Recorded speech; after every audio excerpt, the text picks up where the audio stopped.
UAE ഇന്ന് ശ്രദ്ധിക്കേണ്ട പ്രധാനപ്പെട്ട ചില വാർത്തകൾ കൂടി വളരെ പെട്ടെന്ന് പറയാം. അജ്മാനിൽ ഡെലിവറി ബൈക്ക് റൈഡർമാർക്ക് റോഡുകളിൽ പ്രത്യേക ലൈൻ ഏർപ്പെടുത്തിയിട്ടുണ്ട്. അതായത് റോഡുകളുടെ വലതുവശത്തെ അവസാന ലൈൻ മാത്രമേ ഡെലിവറി ബൈക്ക് റൈഡർമാർ ഉപയോഗിക്കാവൂ എന്നാണ് നിർദ്ദേശം നൽകിയിരിക്കുന്നത്. 3, 4 ലൈനുകളൊന്നും ഡെലിവറി ബൈക്ക് റൈഡർമാർ ഉപയോഗിക്കരുത്.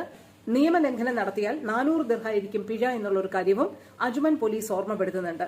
ഡെലിവറി ബൈക്ക് റൈഡർമാരുമായി ബന്ധപ്പെട്ട് അവരുടെ റോഡ് സുരക്ഷ കൂടുതൽ കർശനമാക്കുക, അപകടം ഉണ്ടാകാതെ അവർക്ക് അവരുടെ ജോലി ചെയ്യാൻ കഴിയുക, അതിനു വേണ്ടിയിട്ടാണ് ഇത്തരത്തിലുള്ളൊരു നിയന്ത്രണം കൊണ്ടുവന്നിരിക്കുന്നത്. അപ്പൊ അജ്മാനിൽ ഡെലിവറി ബൈക്ക് റൈഡർമാർ റോഡുകളുടെ വലതുവശത്തെ ലൈനിൽ കൂടി മാത്രമേ സഞ്ചരിക്കാവൂ.